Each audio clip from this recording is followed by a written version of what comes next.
एक वृक्ष के नीचे बैठ करके तुलसी तोड़ रहे थे और सुदामा जी ने यह श्राप सुन लिया कि भृगु ऋषि ने श्राप दिया है, उन चनों को जो पाएगा वो श्रीहीन हो जाएगा।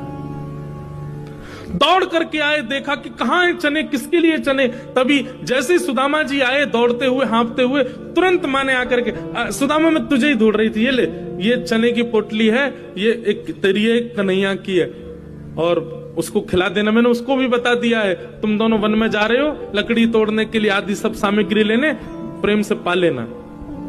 इतने में ठाकुर जी भी आ गए। हाँ सुदामा जी आप धल्ले हो, प्रेम से पाएंगे वन में। अब सुदामा जी कुछ कहते तो मन में विचार करते, यदि मैंने बता दिया तो ये पोटलियां फिकवा दी जाएंगी तो अंकुरित हो जाएंगे, अंकुरित होकर कोई और खाएगा, वो श्रीहीन हो जाएगा। और कृष्ण के पक्ष के भी चने इसमें हैं।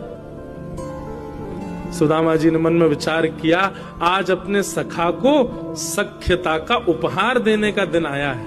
और वन में जैसे सुदामा जी और कृष्ण गए, एक ऊंचे वृक्ष की डाल देख करके सुदामा जी समझ गए, बोले कन्हैया वृक्ष में चढ़ने में बड़ा ढीला है, देरी से चढ़ पाता है। सुदामा जी बड़े निपुण हैं। एक ऊंचे वृक्ष को देख करके सुदामा जी दौड़ करके उसके ऊपर चढ़ गए, जाकर के डाल पर बैठ गए।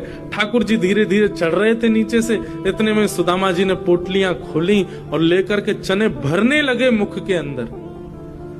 ठाकुर जी ने चढ़ते चढ़ते देखा, ए सुदामा अकेलो खा रहा हो, एक पोटली मेरी है, वो धर लियो बचा के, मैं आ रहा हूं, पर बहुत तेज भूख लगी है, मैं भी पाऊंगा। सुदामा जी मन में विचार करने लगे, लाला तू सदा प्रसन्न रहे, लक्ष्मी में खेले, लक्ष्मी तेरी पत्नी बने, तू सदा, तेरे जीवन में कोई कष्ट संकट नहीं आवे, मेरे बट की भी लक्ष्मी तेरे पास आ जाए, ऐसो मेरो उपहार है तुमको। और ठाकुर जी के पक्ष के चने भी ठाकुर जी देखते रह गए, सुदामा जी सब पा गए। भगवान भले ही नाराज हुए, भगवान भले ही सुदामा जी से रूठ गए, भगवान ने भले ही कुछ अपशब्द कहे, पर सुदामा जी ने ठाकुर जी को गले से लगा लिया।